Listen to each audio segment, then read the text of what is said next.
بطور دلیل کے پیش کر رہے تھے، جن کے سننے سے سامعین کے دلوں میں ایک سکینت اور سرور پیدا ہو رہا تھا۔ کہتے ہیں سو الحمدللہ یہ خواب تقرر خلافت ثانیہ کے وقت ہو بہو پورا ہوا، اور مولوی محمد علی صاحب ماں اپنے رفقا کے، جنہوں نے خلافت کے خلاف شور برپا کر رکھا تھا،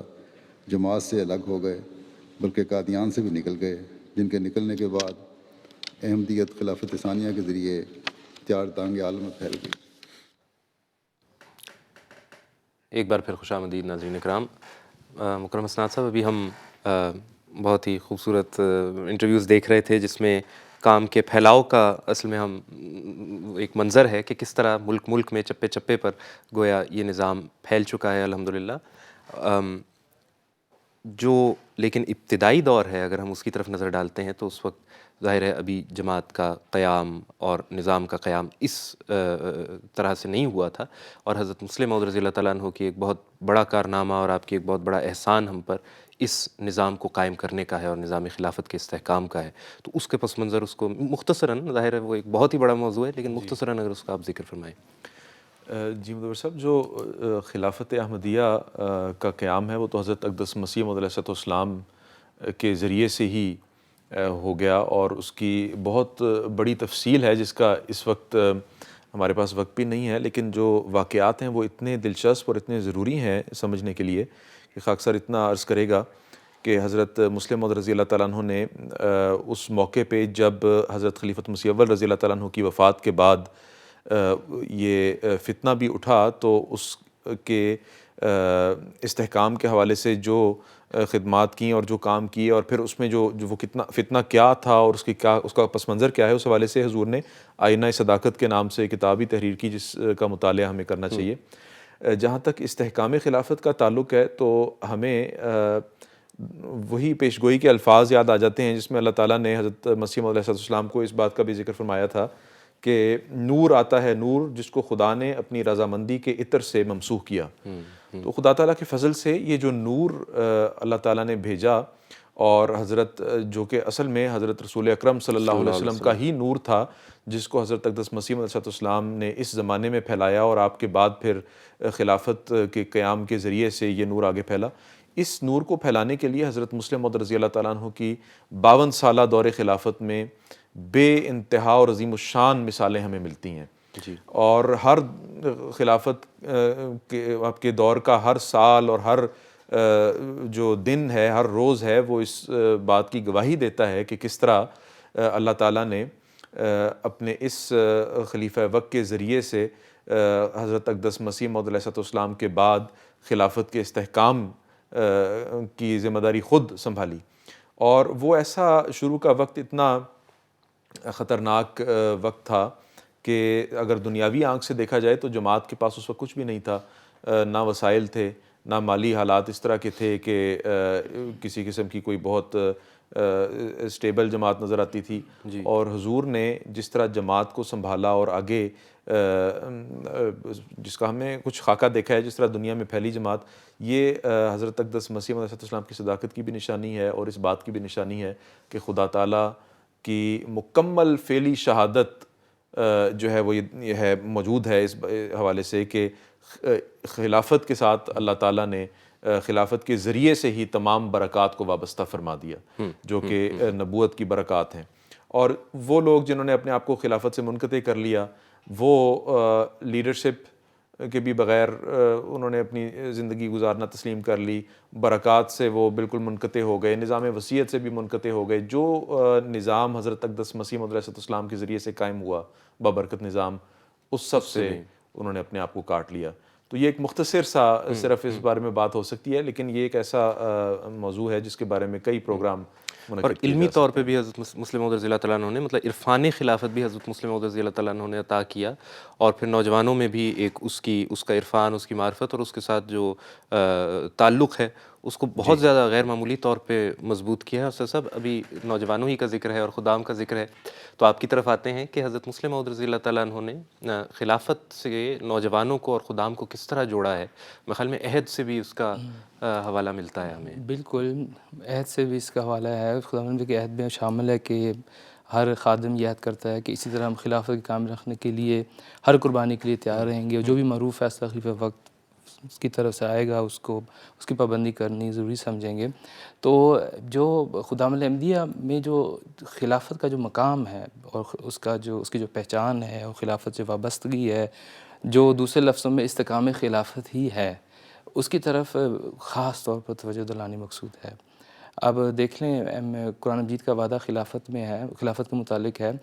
اعوذ باللہ من الشیطان الرجیم، وعد اللہ الذین آمنوا منکم وعملوا الصالحات لیستخلفنہم فی الارض، جو ایمان لاتے ہیں اور عمل صالح بجا لاتے ہیں ان سے خلافت کا وعدہ ہے۔ تو اگر ہم خلافت کے فیض سے مستفیض ہونا چاہتے ہیں، خلافت تو رہے گی ہمیشہ، خدا تعالیٰ کا عظیم صلی اللہ علیہ وسلم سے وعدہ ہے،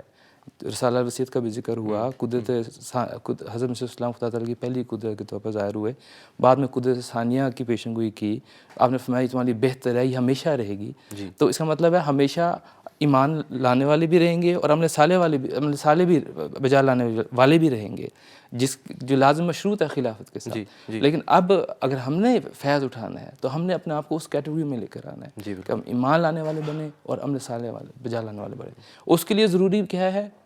خلافت ہی ضروری ہے اس کے لیے۔ ایمان اور عمل صالح کے لیے پھر ہمیں خلافت کو ہی سننا ہے۔ حضرت آنس نے فرمایا کہ جب تم دیکھو کہ خلیفۃ اللہ زمین میں ہے تو اس کو مضبوطی سے پکڑ لو۔ تو یہ ارشاد آگے پھر خلیفۃ الرسول کے لیے بھی ہے، خلفاء کے لیے بھی ہے۔ تو اس کو مضبوطی سے پکڑنے کا مطلب یہی ہے کہ جو بھی ارشاد آپ کی طرف سے آئے، جو آپ فرمائیں، ہم اس پر پابندی کرنا ضروری سمجھیں، اس پر عمل کریں اور عمل کرائیں تاکہ وہ روح آگے منتقل ہو ہر ایک تک۔ اب نوجوان ہی اگر نوجوانوں کو اس بات کی توجہ دلائیں گے تو اس کا ایک دوسرا اثر ہوتا ہے۔ تو یہ بہت ایک بڑا اس میں نا ایک سمجھ لیں نفسیات کا بہت بڑا پہلو تھا جو حضرت مسلم موعود نے مد نظر رکھا تھا۔ حضور نے بھی یہ فرمایا نا ایک خطاب میں کہ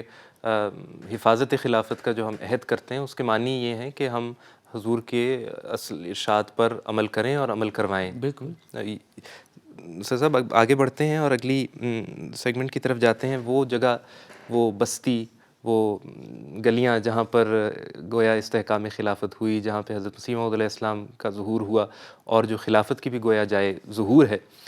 وہی کوچہ ہے قادیاں کی طرف اب ہم آگے بڑھتے ہیں، اور وہاں سے ہمارے ساتھ ایک دوست شامل ہیں اور ہم ان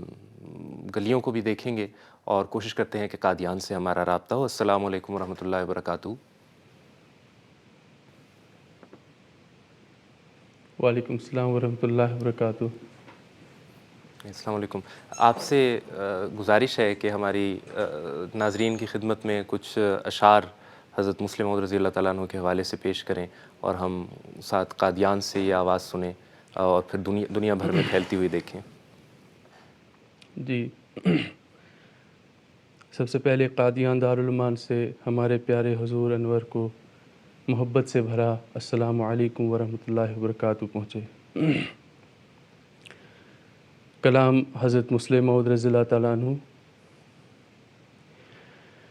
نشان ساتھ ہیں اتنے کہ کچھ شمار نہیں، ہمارے دین کا قصوں پہ ہی مدار نہیں، نشان ساتھ ہیں اتنے کہ کچھ شمار نہیں، چڑھے ہیں سینکڑوں ہی سولیوں پہ ہم منصور، چڑھے ہیں سینکڑوں ہی سولیوں پہ ہم منصور، ہمارے عشق کا اقدار پر مدار نہیں، ہمارے عشق کا اقدار پر مدار نہیں، ہمارے عشق کا اقدار پر مدار نہیں۔ یوں ہی کہو نہ ہمیں لوگو کافر و مرتد، ہمارے دل کی خبر تم پہ آشکار نہیں، ہمارے دین کا قصوں پہ ہی مدار نہیں۔ کبھی تو دل پہ بھی جا کر اثر کرے گی بات، سنائے جائیں گے ہم تم کہو ہزار نہیں، سنائے جائیں گے ہم تم کہو ہزار نہیں۔ کروڑ جاں ہو تو کر دوں فدا محمد پر صلی اللہ علیہ وسلم، کروڑ جاں ہو تو کر دوں فدا محمد پر، کہ اس کے لطف و عنایات کا شمار نہیں، کہ اس کے لطف و عنایات کا شمار نہیں، کہ اس کے لطف و عنایات کا شمار نہیں۔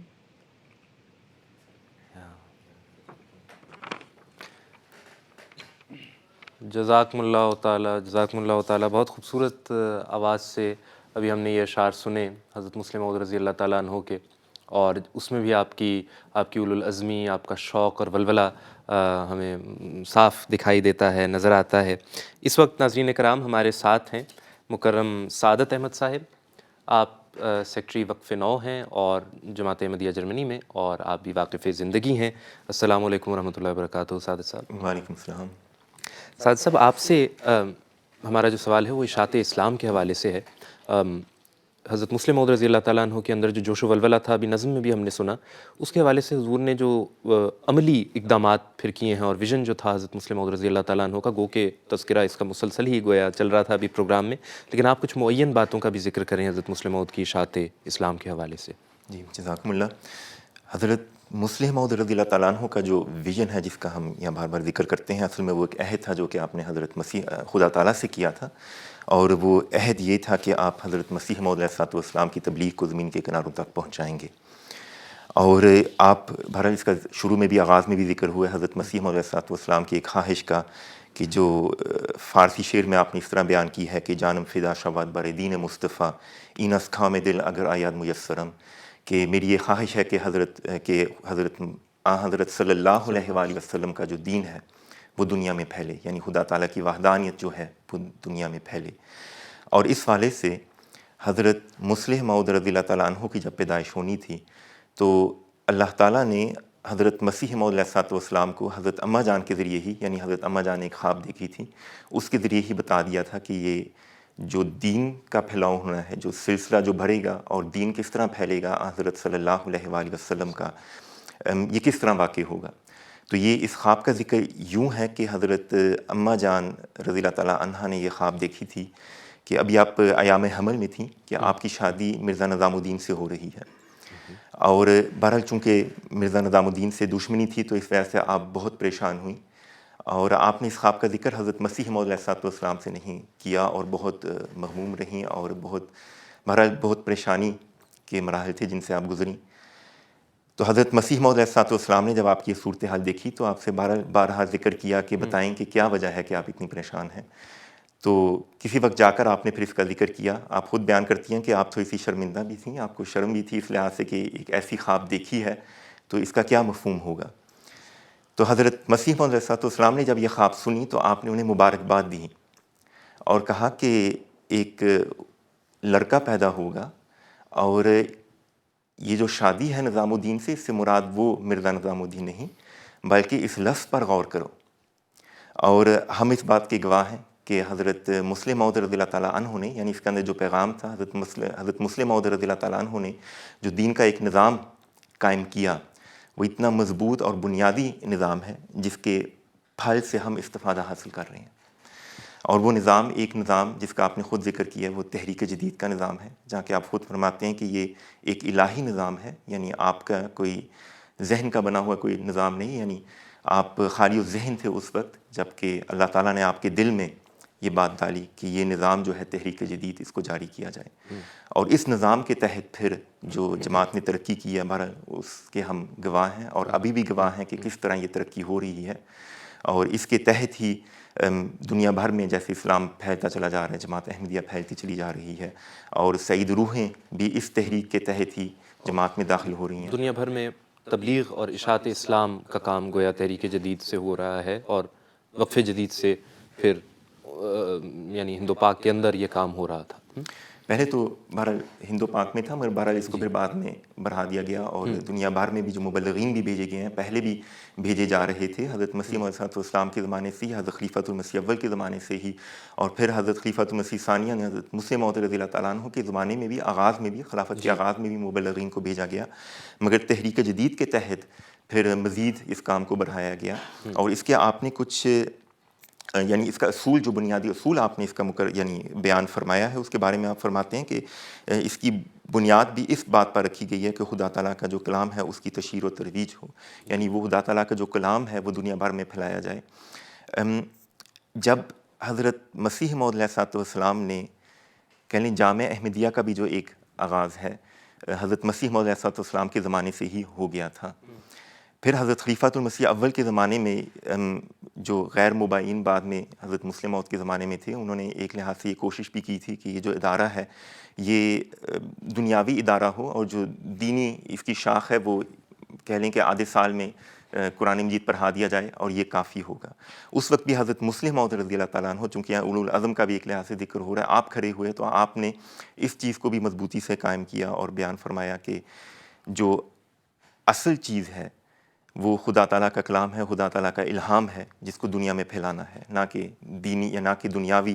جو علم ہے وہ ساتھ ساتھ چلتا رہے گا، اور دنیاوی علم کی بھی بنیاد جو ہے وہ خدا تعالیٰ کا جو الہام ہے وہ بنتا ہے۔ اور اس کے لیے بھی آپ نے بہرحال کوشش کی، اور اس طرح پھر اپنے دور میں بھی جامع احمدیہ کا قیام بھی کیا، تو وہ بھی ہم دیکھتے ہیں کہ جامعات کس طرح پوری دنیا میں پھیلی ہیں، اور جو مربیان ہیں جن کو بیچتے رہے، بیرون ملک بھیجا، اس کے ذریعے ہر ایک ملک میں آج جو ہے جماعت کی بنیاد پڑ چکی ہے۔ اور اسی حوالے سے ساتھ ساتھ چونکہ آپ کا ظاہر وقف نو کے ساتھ بھی تعلق ہے، بہت اختصار کے ساتھ، کہ یہی تعداد اس وقت جو مبلغین کی ہے، واقفین کی ہے، ہم دیکھتے ہیں کہ وہ بھی بڑھتی جا رہی ہے الحمدللہ، تو اس طرف بھی کچھ ہمیں بتائیں۔ ہاں، تحریک وقف نو کے ذریعے بہرحال اس وقت بھی حضرت مسلم موعود رضی اللہ تعالیٰ عنہ نے بھی اس بات کا ہمیشہ اعلان کیا کہ احباب جماعت جو ہیں وہ اپنی زندگی وقف کریں،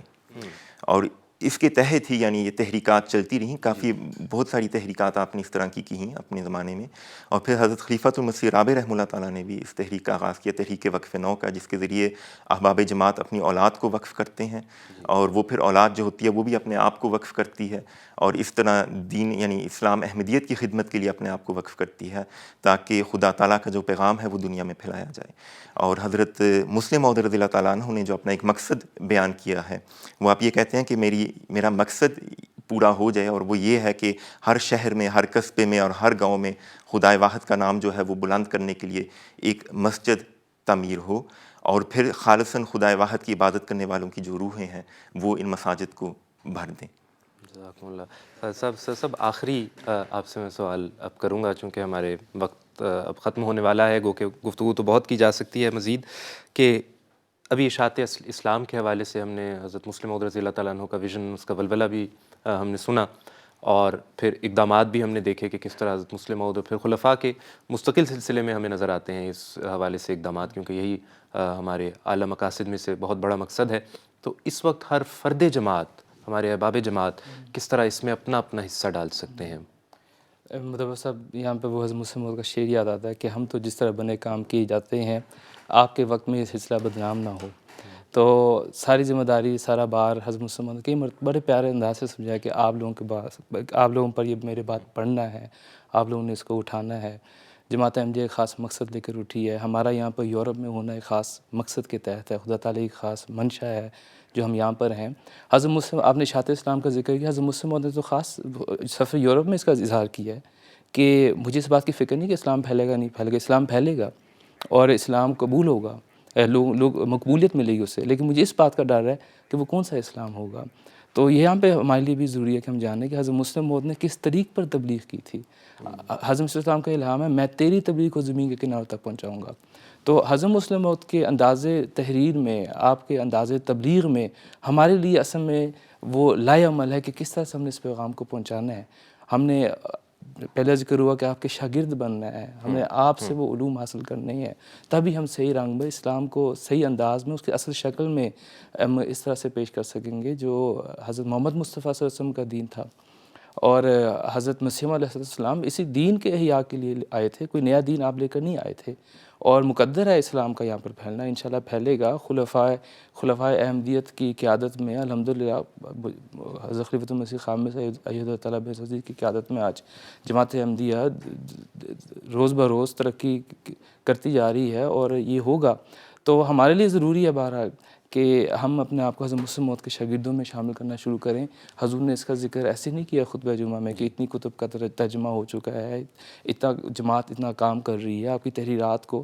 کتنی ویلیو ہے حضور کی نظر میں آپ کی تحریرات کی، کہ پوری ایک ریسرچ سیل اس پر کام کر رہا ہے، اور کھوج کر نکال رہے ہیں کیا آپ نے فرمایا، کہاں کیا فرمایا۔ تو اس میں مالی پیغام ہے۔ دوسرا، یہ وہ شخص ہے جس پر فرشتوں کا نزول ہوتا تھا۔ تو آپ نے کہا ہے کہ اگر آپ چاہتے ہیں کہ آپ پر فرشتوں کا نزول ہو تو اس شخص کی تحریرات پڑھیں، تاکہ آپ کے اندر بھی وہ خدا تعالیٰ کی آپ کی تائیدات اور نصرتیں آپ کے ساتھ بھی شامل ہوں۔ تو یہ لازم ملزوم ہے، ہم اس کو ہٹا کر کسی طرح سے آگے نہیں بڑھ سکتے۔ جیسے آپ نے ذکر بھی کیا نا کہ جو آج خدمت کرنا چاہے، آپ کی دعا بھی تھی کہ وہ آپ کا شاگرد ہو، یعنی آپ سے علم حاصل کر کے خدمت اسلام کرے، تو ہم بھی اپنا حصہ اگر اشاعت اسلام میں ڈالنا چاہتے ہیں تو ہمارے لیے ازبت ضروری ہے کہ ہم حضرت مسلم موعود رضی اللہ تعالیٰ عنہ کا جو علمی خزانہ ہے اس کا مطالعہ کریں۔ الاسلام.org پہ آپ یہ ساری کتب یا بہت سی کتب اردو میں پڑھ سکتے ہیں۔ اس پر مزید، جیسے سر صاحب نے بھی ذکر کیا، حضور نے بھی ذکر فرمایا ہے کہ اس پر مزید کام ہو رہا ہے، اور ابھی بہت سے اور علمی مواد ہے جو ہم تک انشاءاللہ پہنچتا رہے گا وقت کے ساتھ ساتھ۔ اسی طرح انگریزی اور جرمن زبانوں میں بھی حضرت مسلم موعود رضی اللہ تعالیٰ عنہ کی بھی مختلف تحریرات دستیاب ہیں، اور الاسلام پر آپ کو مل جائیں گی۔ ناظرین کرام، اس کے ساتھ ہی ہم اپنے پروگرام کے اختتام پر بھی پہنچتے ہیں۔ آج 20 فروری کی تاریخ ہے، یعنی آج ہی کے دن ہم یوم پیش گوئی مسلم موعود مناتے ہیں، اور جو گزشتہ 2 دنوں سے سلسلہ جاری تھا پروگرامز کا، آج کی اس نشست کے ساتھ یہ گویا پروگرام کا سلسلہ بھی اپنے اختتام کو پہنچتا ہے۔ اور ہم چونکہ اپنے ایام جو یادگار ایام ہوتے ہیں ان کو کسی تاریخ پیدائش یا تاریخ وفات کے اعتبار سے نہیں مناتے، بلکہ ان کے پیچھے خاص تاریخیں یا ایام ہوتے ہیں۔ اسی طرح یہ دوبارہ ذکر ضروری ہے کہ یہ دن بھی جو ہم مناتے ہیں یہ یوم پیش گوئی مسلم موعود ہے، یعنی وہ پیش گوئی جو حضرت مسیح موعود علیہ الصلوۃ والسلام کو عطا ہوئی، جس کے مصداق حضرت مرزا بشیر الدین محمود احمد صاحب رضی اللہ تعالیٰ عنہ ہوئے، جو آپ کی ذریۃ النسل سے تھے، جیسے کہ پیش گوئی کے الفاظ تھے۔ تو اس پیش گوئی کے حوالے سے ہم یہ دن مناتے ہیں، جو صداقت کا نشان تھا خود حضرت مسیح موعود علیہ الصلوۃ والسلام کے لیے بھی، اور اسلام اور آن حضرت صلی اللہ علیہ وسلم کے لیے بھی جو حضرت مسیح موعود علیہ السلام کو دیا گیا، یہ ایک تحدیث نعمت ہے جس کا ذکر ہم نے آج بھی کیا اور گزشتہ ایام میں بھی ہوتا رہا ہے۔ اب ہم آخر میں آپ سے اجازت چاہتے ہوئے یہ کہیں گے کہ حضرت مسلح موعود رضی اللہ تعالیٰ عنہ کی طرف سے جو خدمات کی گئی ہیں بر صغیر میں بسنے والے مسلمانوں کے لیے، ان کی ایک مختصر ڈاکیومنٹری ابھی آپ ملاحظہ فرما سکیں گے، لیکن ہم آپ سے اب اس وقت اجازت چاہتے ہیں اس شعر کے ساتھ کہ ایک وقت آئے گا کہ کہیں گے تمام لوگ ملت کے اس فدائی پہ رحمت خدا کرے۔ اس کے ساتھ ہی السلام علیکم ورحمۃ اللہ وبرکاتہ۔ خدا حافظ۔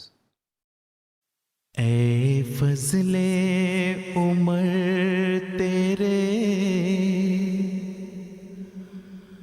اوصاف کریمانہ، اے فضل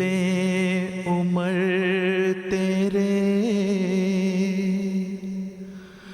اوصاف کریمانہ، یاد آ کے بناتے ہیں ہر روح کو دیوانہ، اے فضل عمر تیرے۔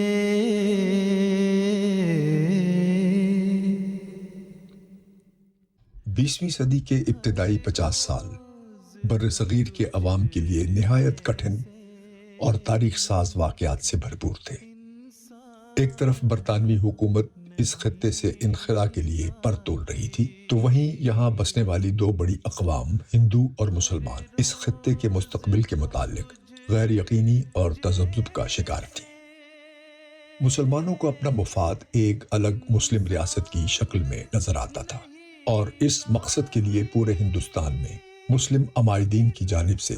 تگ و دو کی جا رہی تھی۔ اس تمام شور و غوغے میں پنجاب میں واقع ایک چھوٹی سی بستی قادیان میں تیزی سے ترقی کرتی جماعت احمدیہ کے امام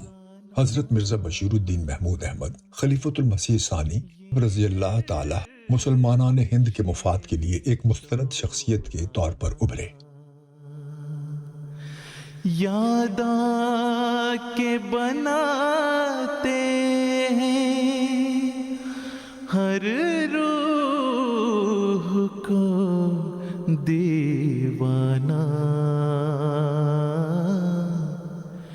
اے فضل عمر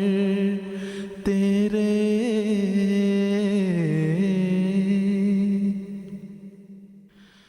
آپ جہاں حضرت مسیح موعود علیہ السلام کے پیغام کو دنیا بھر میں پھیلانے کا کام سر انجام دے رہے تھے، وہیں مسلمانوں کی ایک نئی ریاست کے قیام کے لیے بھی انتھک کوششیں کر رہے تھے۔ مسلمانان ہند اس وقت دینی اور دنیاوی لحاظ سے ایک پستی کی حالت میں تھے۔ نبی کریم صلی اللہ علیہ وسلم کی امت کے لیے آپ رضی اللہ تعالیٰ کے دل میں ایک درد اور تڑپ تھی، جو آپ کی تقریر اور تحریر کے ساتھ ساتھ آپ کے عمل میں بھی نظر آتی تھی۔ اور کیوں نہ ہوتی، آپ رضی اللہ تعالیٰ حضرت مسیح موعود علیہ السلام کی پیش گوئی مسلم موعود کے مصداق اور اللہ تعالیٰ کے نشانوں میں سے ایک نشان تھے۔ حضرت مسیح موعود علیہ السلام کی آپ کے متعلق پیش گوئی کے الفاظ میں ایک حصہ یہ تھا کہ وہ اسیروں کی رستگاری کا موجب ہوگا۔ چنانچہ آپ نے مختلف محاذوں پر مسلمانوں کے مفاد کے لیے عملی اقدامات فرمائے۔ قدرت نے جنہیں بخشا ایک نور یقین محکم، اسیروں کی رستگاری کا موجب ہوگا کی صداقت کی ایک اور مثال ہمیں کشمیر کے مسلمانوں کو بنیادی حقوق دلوانے کے لیے حضرت مسلم موعود رضی اللہ تعالیٰ کی جانب سے کی جانے والی کوششوں میں بھی نظر آتی ہے۔ چنانچہ سن 1930 کے لگ بھگ جب کشمیر کے مسلمانوں کو حقوق دلوانے کے لیے کوششیں شروع ہوئیں تو ایک کمیٹی کا قیام عمل میں آیا۔ اس کمیٹی میں بہت سے نامور مسلمان رہنما مثلاً سر ذوالفقار علی خان، ڈاکٹر اقبال، خواجہ حسن نظامی، سید حبیب، مدیر اخبار سیاست وغیرہ شامل ہوئے، اور ان سب کے مشورے سے حضرت خلیفۃ المسیح ثانی رضی اللہ عنہ کو اس کمیٹی کا صدر چنا گیا۔ پھر اللہ تعالیٰ کے فضل اور حضرت مسلم موعود رضی اللہ تعالیٰ کی زیر قیادت جماعت احمدیہ کی کوششوں سے کشمیری مسلمان جو مدتوں سے انسانیت کے ادنا حقوق سے بھی محروم تھے ان کو آزادی دلوانے کا سلسلہ شروع ہوا۔ حضرت مرزا بشیر احمد صاحب نے اس صورتحال کو بیان کرتے ہوئے لکھا ہے کہ نہایت قلیل عرصے کی جنگ کے بعد، ہاں اتنا قلیل عرصہ جو قوموں کی زندگی میں ایک سانس کی بھی حیثیت نہیں رکھتا، نہ صرف ریاست بلکہ حکومت انگریزی نے بھی ہتھیار ڈال دیے اور کشمیر کا صدیوں کا غلام آنکھیں کھول کر آزادی کی ہوا کھانے لگا، اور اہل کشمیر کو اسمبلی ملی، پریس کی آزادی ملی، مسلمانوں کو ملازمتوں میں برابری کے حقوق ملے، فصلوں پر قبضہ ملا، تعلیم کی سہولتیں ملی، اور جو بات نہیں ملی اس کے ملنے کا رستہ کھل گیا۔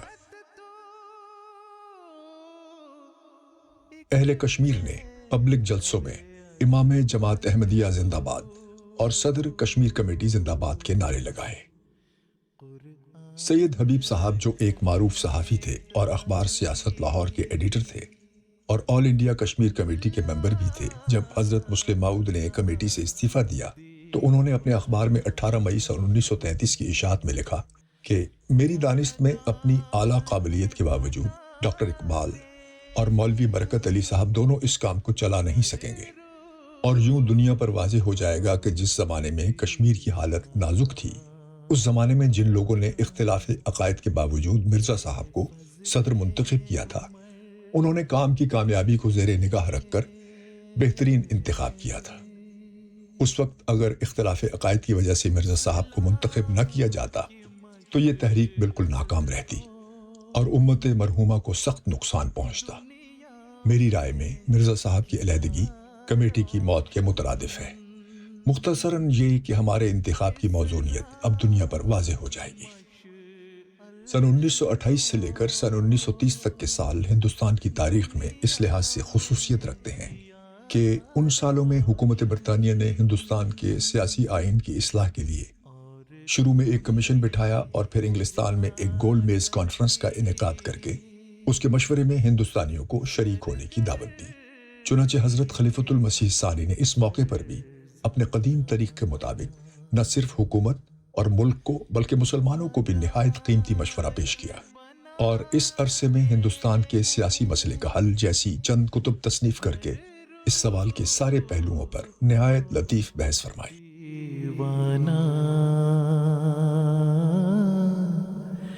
اے فضل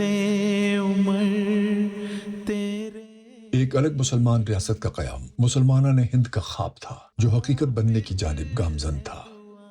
قائد اعظم محمد علی جناح تحریک پاکستان کے روح رواں تھے، مگر سن 1930 کے دہائی میں قائد اعظم کانگریس میں شامل علماء کے رویے اور ہندو ذہنیت کے باعث گول میز کانفرنس کے دوران ہی سخت مایوس ہو گئے اور ہندوستان کو ہمیشہ کے لیے خیر بات کہنے کا فیصلہ کر لیا اور لندن چلے گئے۔